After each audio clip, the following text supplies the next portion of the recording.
I remember I had a faculty in my master's program who would often say, people often will say, oh, that's not religion, it's culture. And she's like, show me where religion and culture split, right? Like they are one and the same.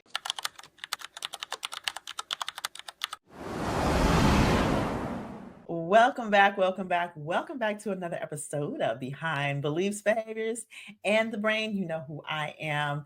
It has been a minute since I have recorded a podcast, and I have to say, I'm very excited to be back on my first recording back with this amazing guest.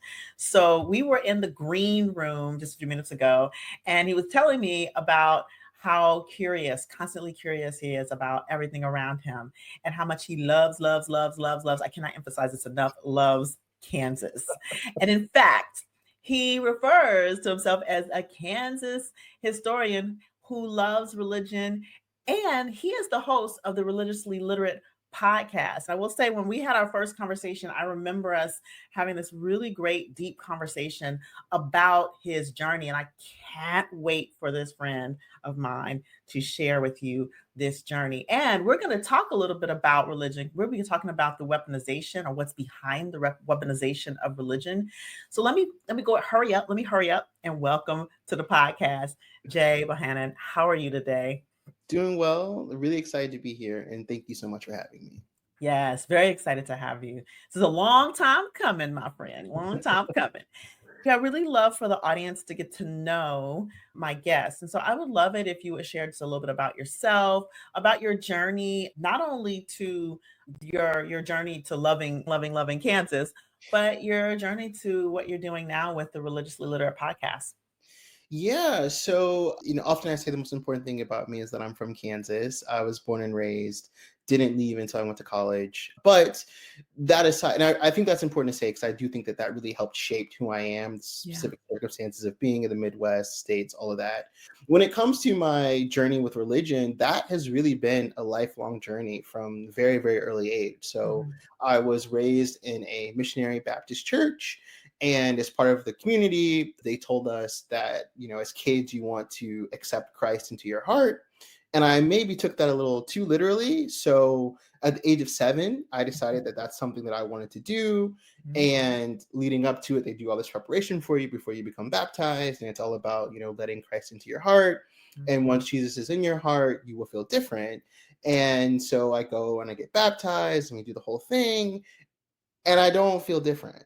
And I'm concerned that maybe there's something that I have done wrong. Maybe I have not opened up my heart, allowed Jesus to come in. So I start to panic and realize that I don't know a lot of information. So what little I did know is what I leaned into. So I thought, okay, I have to be a really good person, which means, really listening to what my parents say, which I wouldn't say before that I didn't listen to what they said, but I tried really hard to really extra listen to what they said. Right. I prayed more. So at that point in my life, we prayed when we woke up in the morning and we prayed at night, and then we do grace.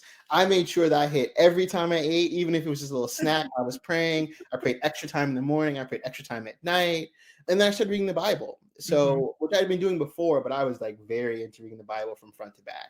And so I'm doing all these things, and it's really just not working for me. So around the time I was in 4th or 5th grade, I had a really, what I would consider to be open Sunday school teacher who said that we could ask her any questions. And so one day I got brave enough, I raised my hand and said, how do we know that we're on the right path? And she said, what do you mean? Like, how do we know that Christianity is what we're supposed to do? I didn't know a lot of other religions. I was somewhat aware of Buddhism, didn't really know what it meant, slightly aware of Hinduism because I had people in my class who were Hindu, and I was aware of Judaism because of the Bible. Right. And she said to us, if your parents really love you, they will make sure you're on the right path. So everyone else in the room is like, that's a great question. Then they're like, oh, my mommy and daddy love me, so I know that they're on the right path. I thought to myself, I know my mom and dad love me, but I've asked them many a question that they could not answer. So I do not trust that this is a question that is so important that they would know the answer to. No offense to them, but I just don't trust them. Right. So very early on, I always asked a lot of questions. I always did a question game with my mom, and she said no.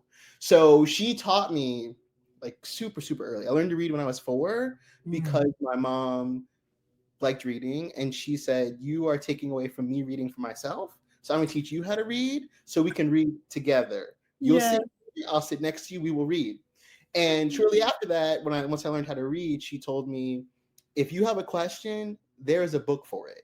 So when you have a Mhm. question, go read a book about it. Find the book, you will find the answer. You might have to read Mm. multiple books, but you'll find the answer. With this crisis, I went to my mom and said, we got to go to the library. I need to read. And so I started taking out books. Mhm. And, as a little fifth grader, and reading books about religion. The Yeah. first book that I ended up buying, which I actually still have to this day, is The Idiot's Guide to World Religions. And I read that thing front to back. Now, most of it I did not understand, but I did read it. And it made me realize that there was a whole world out there that I just didn't know. Ultimately, confused and not sure what to do, I sat down, with my little fifth grade brain and said, okay, there's a lot of paths out here. The Jews are God's chosen people. So if I become a Jew, no matter what, I'm good. So I went and told my mom that I wanted to become Jewish, and she said to me, "You can become a Jew, but you will not be one of God's chosen people." And which actually turns out to not be true. But at the time, Right. that was the worst news that I could hear. So I'm like, I don't know what I'm supposed to do. And I feel like from that moment on, I have been looking for what I'm supposed to do. And that Mhm. has led me to circle back to Judaism. I spent some time studying Islam very intently. Mhm. I've looked at the Baha'i faith. I Mhm. ended up getting a bachelor's degree in religious studies. I got a master's in religious studies. So Mhm. I've done a lot of studying of religion. I spent 2 years living abroad, 3 months in the Holy Land. I went to the most religious sites in India. Mm, wow. I've been all over, and that's kind of led to this intense curiosity. And in the journey, I realized that many religions are a lot more alike than they are different, which does not make Mhm. the question easier to answer. But it Right. has allowed me to have a lot of really intense experiences and just become more and more curious. So I understand why people are doing this, but what's the experience that they're having? Why are they having that?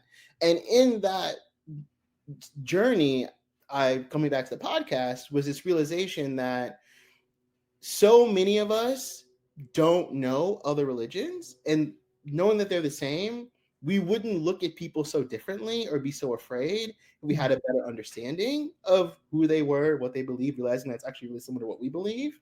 Yeah. So one of my best friends from grad school decided to start this podcast, and that's really what we do is we try to teach people about the basics of various faiths and traditions so that it's enough that you can have a working knowledge, but we definitely encourage people to do their own research. But the Mhm. idea is that you learn enough that when you see someone who is of X faith or X tradition, you don't see them as, oh, they're different, but it's like, oh, they may believe some things that are different than I do, but actually they're actually very similar.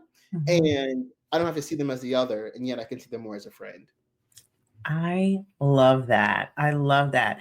And so I don't remember if we had this conversation a while ago when we first met, but when I listened to your spiritual journey, like your journey around religion, it sounds somewhat similar, sans the part where you get a bachelor's and a master's. I never did that in religious studies, but the curiosity behind, if you take Jesus Christ into your heart, you will feel different. And when you said that, it just like resonated so much Mm, because I grew up mostly in Huntsville, Alabama. We grew up a lot in the AME church, and then but I had family who were in the Missionary Baptist Church, and then my mom later married a Catholic man. mm, And so we went into the Catholic Church. And so I got to experience, and then I went to a school that was Church of Christ. okay. And You so I got got to experience a all lot flavors of, of Christianity. right, all the different denominations. And it was very weird because I never felt connected to God through Mm, church. And so it wasn't until I went to college and I was in a gospel choir for several years, and then I started to realize that there were some disparities in what people would say when we were in the gospel choir and praying and doing mm, all of the things that felt very performative and what their lives would be in the streets. yeah. And that led me to start to pull away, but then to explore. And so like read a lot around Buddhism. I took a class in college on African religion and Islam. Mm, I later in medical school joined the Baha'i faith. mm, I, was really into Eastern religion, Taoism for a while. I never got really learned much about Hinduism, although I do practice been a yoga practitioner so I'm exposed to a mm, lot of Hindu philosophy. And so it's interesting, like when I hear, I was like, oh, it's like, no wonder I attracted you into mm. my space, where there's Yeah, a very mirror kindred. here. And then you have gone so much deeper as to learn and have this sort of specific expertise. And I love that the way that you're educating people on different religions. And I Mm, think it's important because at some point I was in New Zealand. I worked in New Zealand for 6 months when I was just like soon out of residency, and joined sort of like you came into contact with a few Baha'is there. And one of the things that was presented to me was this boat analogy where people are all in the same boat and there are a bunch of different rooms and everybody's looking out at the same sun, but when they come together everybody is saying, well, my sun is better, or my sun is brighter, or my sun is mm, more beautiful. And it was this like sort of metaphor for religions, and mhm. that they're really very similar, but the practices are different. So I love that you mirrored that, because that's sort of the conclusion I came to, which is sort of led me to be sort of amorphous when it comes to Mm, religion, mhm. but more direct contact spirituality. So I'm saying all of that to say I just really appreciate your journey and appreciate your podcast and your expertise in this domain. Well, I thank also am curious, because I Yeah, mean, before we come back, we're gonna come back to religion. I yes. want to know about your love affair with Kansas. Yeah, so I think, I can't pinpoint it. My parents are both born and raised in Kansas. I have many relatives who were born and raised in Kansas, have zero affinity in the way that I do. People who went to school had the same experiences mostly that I had, do not have the same. But I think it started very early. So at my elementary school, I don't know if this is true across all elementary schools, but I do think that the state of Kansas is unique. I don't, because growing up, I have very vivid memories, both elementary school, somewhat in elementary school and high school, middle school and high school, it didn't matter as much, but like Kansas Day, the day that the state joined the union, Mhm. is a big deal in the state, right? Like there's a Mhm. big thing with the governor. They invite kids to, like, it's a big thing. Mhm. No other state have I met people from all over states. Most people don't even know the day that their state joined the union or became a state. I know it like the back of my hand, January 29th, 1861. Like I just know it. And so I think first just said that like that's a thing that we do in Kansas that I don't think other people Mm. do. Mhm. In elementary school, I went to a magnet school, which had a curriculum based on the environment. And Mhm. so we took things seriously, I guess maybe as a way of underemphasizing how it was. But for instance, if you had asked me before 6th grade, my favorite holidays, I would have said to you Earth Day, Kansas Day, Christmas. Mm. Because we had an Earth Day celebration where we do Earth Day birthday, and we got to eat birthday cake Mm. for Earth Day. For Kansas Day, it was really a day where we learned about the state. We would do all these fun activities. Mhm. So again, there are other people who went to the school with me who do not have the same relationship to Kansas that I do. But I Right. think it started very early on with as a kid being exposed and being excited about being a Kansan. Yes. From there, my family is rooted in Kansas, but I have uncles and aunts who have left the state and gone other places. And so when I was 10, for the first time, I flew as an unaccompanied minor to visit my Mhm. uncle, and I would do this every summer until I was like 21, actually, go and spend anywhere from 3 to 4 weeks in California with him. Mhm. And the first time I went, and I'm out doing stuff with other people, and they're like, "Oh, you're Mhm. from Kansas? Do you live on a farm?" It's like, I've never even been to a farm. Like, no, I don't. I'm from the city, Yeah. and it's either that or people make Wizard of Oz jokes. Like that's all they know about Kansas. Right. And I feel like that ignited this fire in me to want to change this narrative that we're all Mm. farmers. that we don't know anything. We live in Oz, all of Mhm. that. So I became incredibly passionate and wanted to talk about Kansas. And I Yeah. think that led me to becoming, even more of a fanatic. And then when I went to college in upstate New York, people knew I was pretty much the only person from the Midwest that I knew of. Mhm. So I think in that backlash of people kind of nicely making fun of me, it made me even more adamant about being Right. gung about Kansas. And it's just kind of been the thing now. At one point I think at the age 10, I decided I wanted to be governor of Kansas. That's not quite true anymore. But there has been this really long love affair, and it's really been rooted in this idea of putting Kansas on the map, Mhm. changing the narrative about Kansas. And part of my travels, even before I got involved in religion, were about I want to go to other places, see what they're doing well, see what they're not Mhm. doing well, and Mhm. take that knowledge back to Kansas and make it great. So it's just kind of been this thing that's probably as long as I've been interested in religion, I've been interested in the state of Kansas, making it better and really changing people's perceptions of what it means to be Kansas or what the state is. One of the things I heard in your sharing was this theme around changing perspective, and also, like there was this sort of 10 toes down energy, like Mhm. some people when they're made fun of from where they're from, it's like they shrink or they get defensive. But you're like, nah, 10 toes down. Let me just break down this narrative. And it's a part of you. It's a part of what you Mhm. do, being someone who's changing the narratives, dismantling narratives around other religions, dismantling narratives around Kansas, and even in your day job, dismantling Yeah. narratives. True, yeah. Every Yes. day, and as a DEI practitioner, which is Mhm. a Mhm. job that is definitely more scarce now. But Yes. we have this saying where we just give grace, and I think Yeah. there's this perception that if you're involved in anything DEI related, whatever that means today, is Mhm. that you are the politically correct police. You are here to that's wrong, right? And we're just here to give grace. We Yeah. may say, hey, this thing may be considered offensive or maybe hurtful to someone. Mhm. I'm Mhm. not here to change who you are or change your beliefs. I'm Mhm. really just here to open up Yeah. and add a different perspective, right? I'm going Yes. to give you grace and I hope that you also give me grace Yes. and just let you know that, hey, here's this thing that maybe you didn't know about that could be helpful for you moving forward. Yes.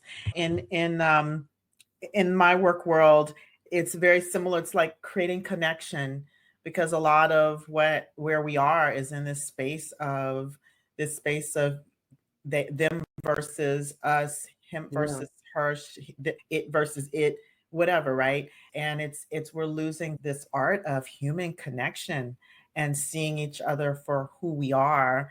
And like, who would have thought that, like, you and I, who we connected on LinkedIn, would be have such similar paths. And Yeah. it's just like what you said around religion. It's like, the lot of the religions are very similar in their principles, Yeah. and their practices can tend to be a little bit different. So I just, again, very much in appreciation of you. So speaking of religion, coming back around to that, one of the things that for me, growing up, that I had a concern that had me to withdraw back from religion, first Christianity, but over time, really looking at and pulling back from participating in religion as a young person, was the dogma and the way that religion can be weaponized to Mhm. create control. And so Yeah. I feel like that's a lot of kind of what we're seeing, not just here on the mainland, but across the world. I'd love to Yeah. hear your perspective on that. Yeah, I mean, I feel like that is the weaponization of religion feels as old as religion itself, Hmm. right? Like we get these oftentimes there is a leader, some call him a prophet, who will say something Hmm. and lead people, Hmm. and that starts a movement. And Hmm. then as soon as that movement becomes organized, there is often a little bit of a change in what that person said. I think a perfect example of this is I think of Buddhism, Hmm. where the Buddha is like, here are some guidelines to reach enlightenment.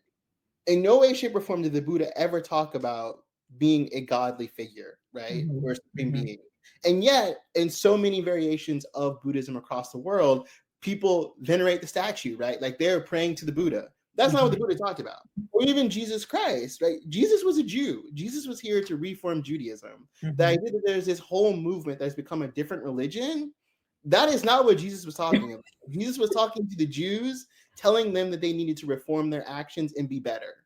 Not Mhm. that there would be a whole group of people who would have no connection to Judaism doing other things, right? No. So in this moment that we get organized religion, we have already shifted from the path. And I Mhm. think that weaponization comes with those in power realizing that there is power in this, right? Mhm. And even now, like on the day-to-day basis, when we hear about, oh, this is wrong, it's people who are taking their interpretation of text or things that may not even be there based on history, culture, society, and Mhm. saying that that is it. Example of this is Satan does not really, the idea of Satan as a fallen angel doesn't really appear in what we consider the Hebrew text or the New Testament, right? There are stories of the adversary, an adversary to God, right? Mhm. Particularly the story of Job. But Satan as a fallen angel is a story that is in a particular text that does not appear in the New Testament or the Old Testament. It is in the Ethiopian version of the Bible, right? Huh. Catholic Bible is different than mainstream Protestant Bible. Mhm. And then of the different variations of Catholicism, there are different texts. Outside of the Middle East, Christianity came to Ethiopia very, very early. And then it's kind of unknown for a long time to the Western world.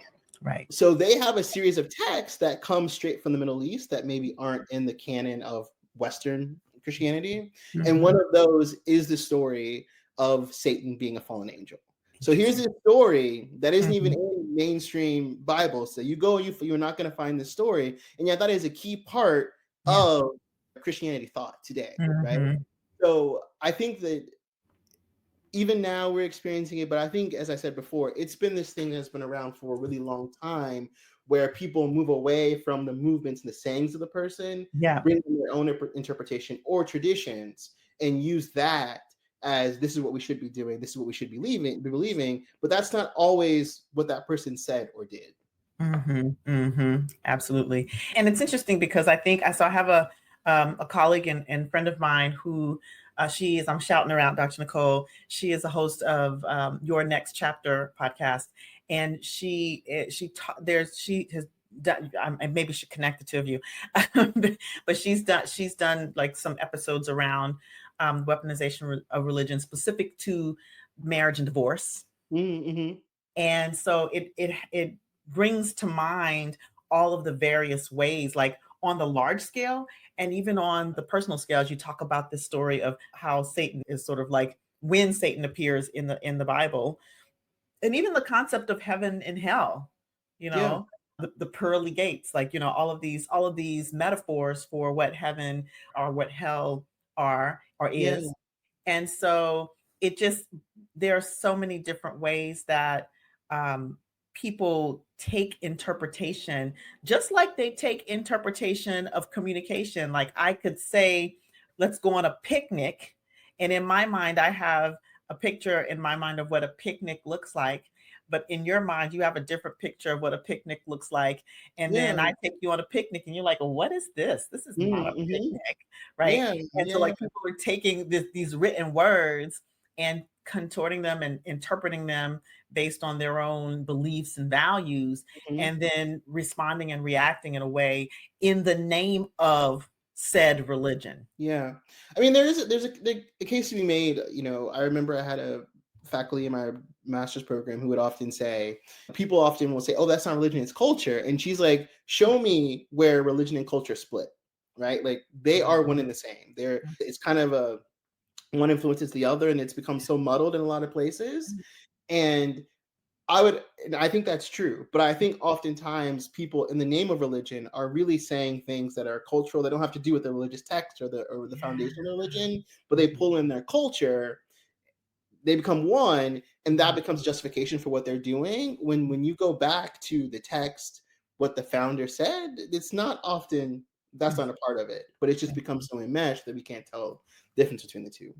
I wonder this, outside of I think you're doing a great job of doing this the podcast, but I wonder like what the I'm trying to think of how to word this question. Like, how do we begin to dismantle this this weaponization? Like, what can be done? Because right now, and especially I think in these times and that we're experiencing in the United States, there's a lot of that that's happening, and so there's a lot of false equivalence happening. And how do we begin to dismantle it? Is the question that rolls in my mind.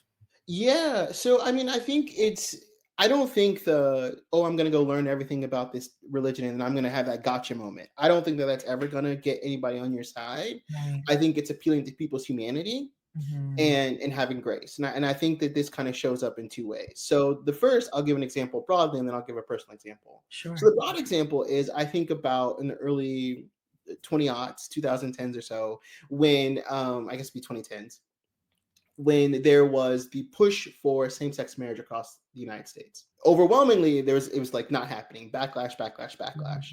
Hmm. So we got some states and even cities would start right with like, we will allow it in this city. The Hmm. way that we got it to happen state to state and then eventually across the country was there was a campaign by major LGBT organizations that said, you need to come out.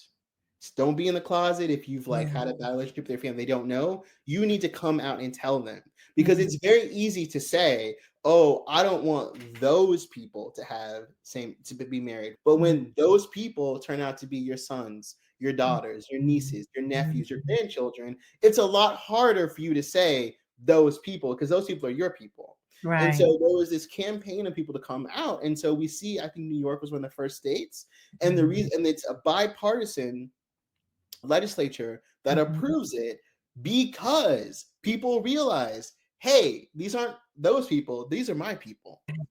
So I think that's part of it is appealing to people's humanity, realizing that like you talk about X as if it's someone else, but really it's you, it's your family, it's someone you connected to. The other thing that I think is connected is so often we want to prove someone wrong.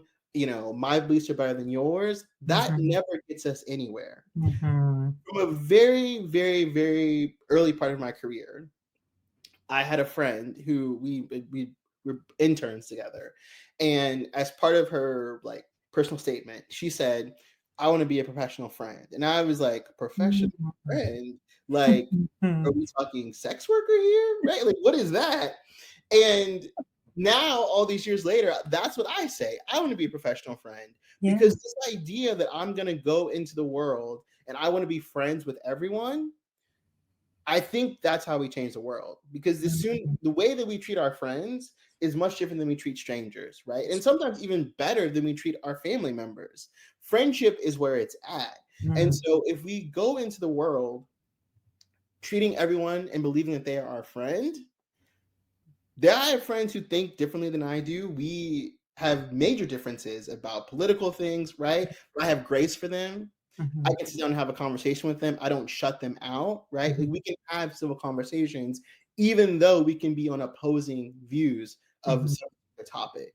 If we saw everyone as our friend, I think we would see these differences and say, okay, I don't agree with you, but I'm not going to disrespect you. I'm not going to try to take away your rights. I'm not going Mhm. to try to push you out. We're going to find some middle ground here, right? Or we're going to agree to disagree. And I think more of that would help our world. Now, obviously, there are people who are bad actors who have no interest in actually getting to middle ground, right? Right. Like they have conversation, but it's Right. really to rally you up. They have no interest in, there's no Mhm. care there. That's That's not what right. I'm talking about. That's right.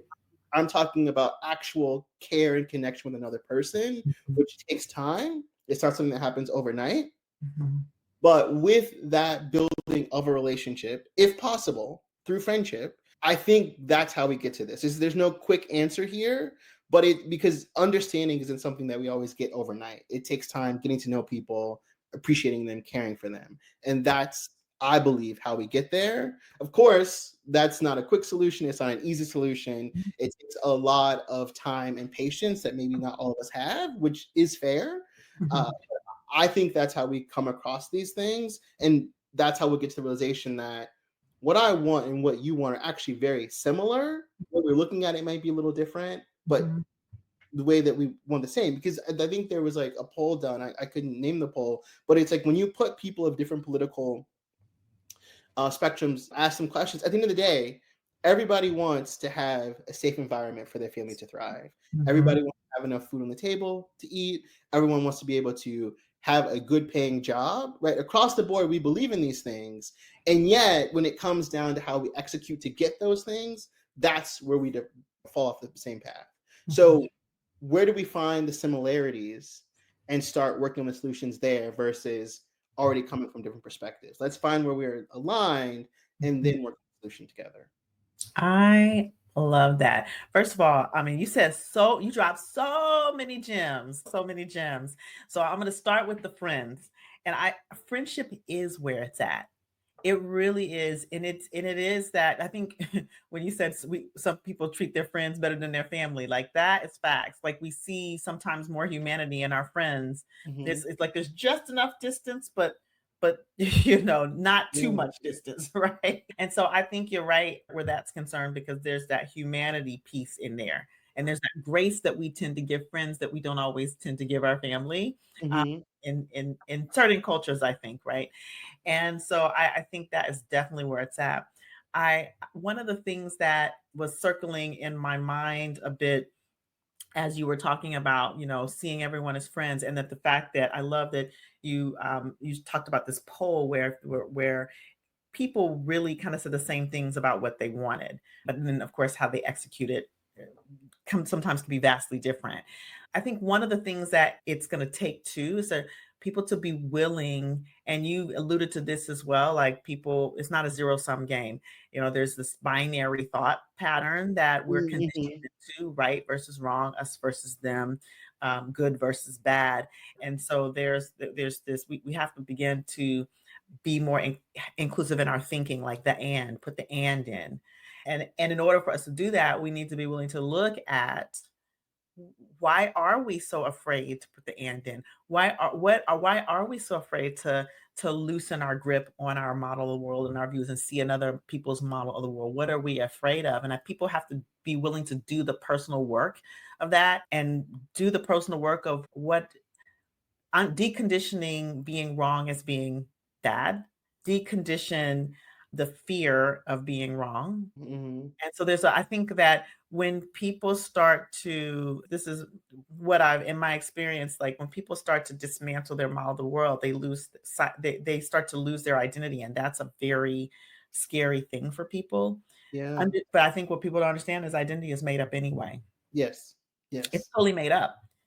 And Yeah. so, we can become clean slates. Like we can reclaim our sense of self at any given time. We can create our sense of self, and Yeah. that allows us to let go of, oh well, it has to be this way, Yeah. or I am this person. Right.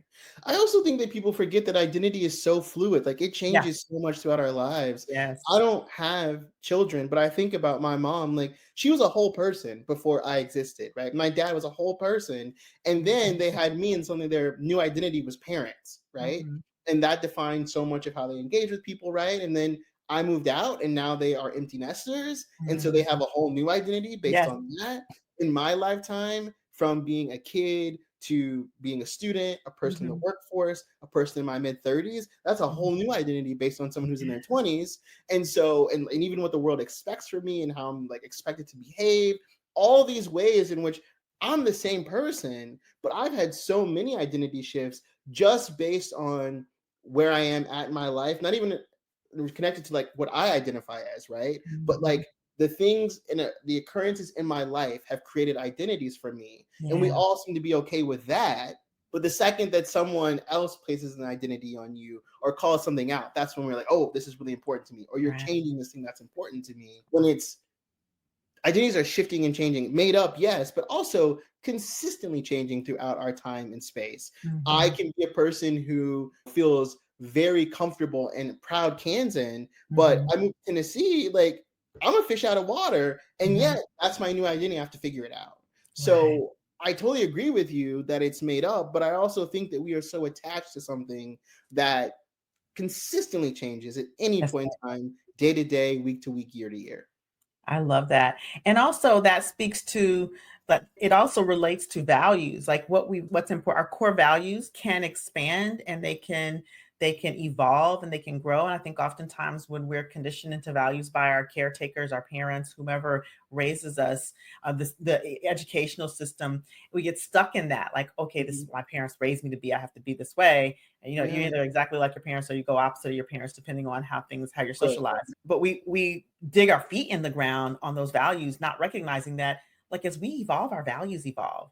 Like when before I had my son at 39, before that, I was like really in my career. And what was important to me was growing my career and growing my business.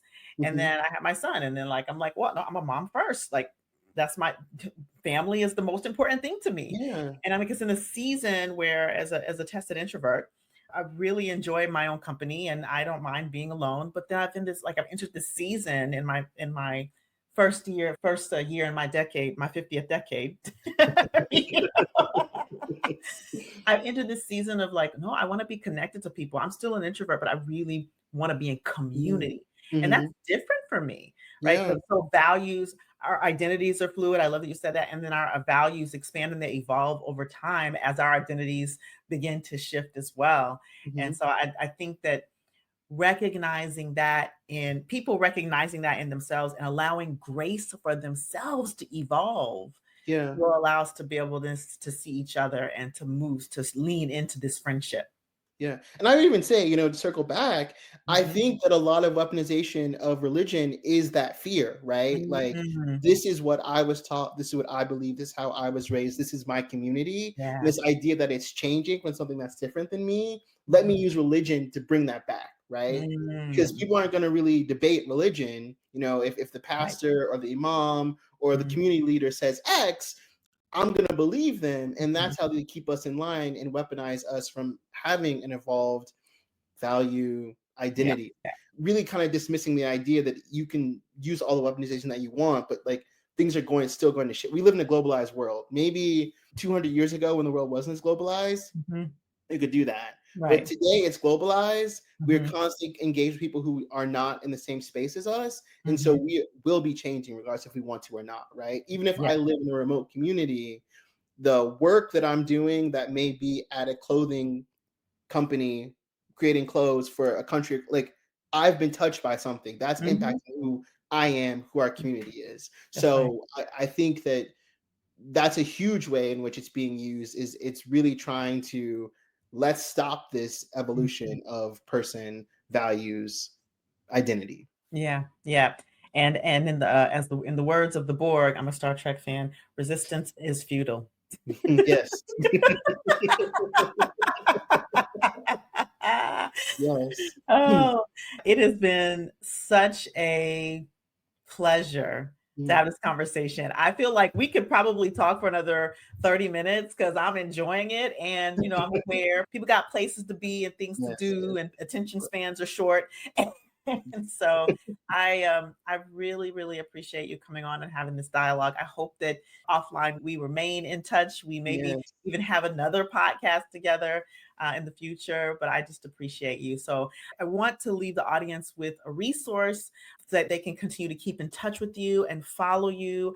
I really want people to get into your podcast. So tell them where they can listen to your podcast. Yeah, so we are Religiously Literate, the podcast. You can find us Religiously Literate on all places, Apple Podcasts, anything, we're there. We have our email is religiouslitlitpodcast@gmail.com if you want to reach out to us, give us suggestions on topics, things like that. We have, I believe it's Religious Lit Podcast on Blue Sky. And then I'm looking up, we still use our Twitter account, not as much, but it is Religious Lit Pod. Religious Lit Pod is where you can find us on all the socials. And then, of course, Religiously Literate. Check us out. It really is an opportunity to it's almost like taking a course on religion, but you don't have to do the reading. You don't have to do the homework. Someone tells you all the things that you need to know. So please check us out. Check it out, y'all. You heard it.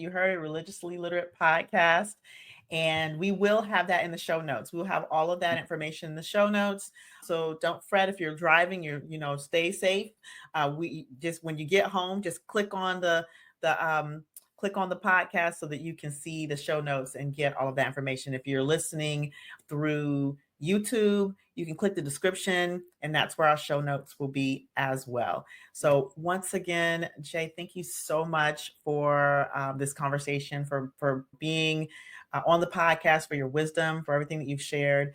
And I look forward to, the future, and I can continue in these conversations. Yeah, thank you so much for having me. This has been a pleasure. I really, really appreciate it. Awesome, awesome. Well, you all know what to do. You need to go and check out Religiously Literate Podcast. And here's the other thing you need to do. You need to leave a review on this podcast, Yes, please. because we really want for people to know that these conversations are of value. And so for the people coming behind you, they need to know, like, this podcast is legit. And so go ahead and leave a review and give us a 5-star rating. And then don't forget to hit subscribe, because you do not want to miss episodes like this in the future. So, with that said, I always like to thank our listeners. Without the listeners, there is no podcast. And until the next time we see you, stay empowered.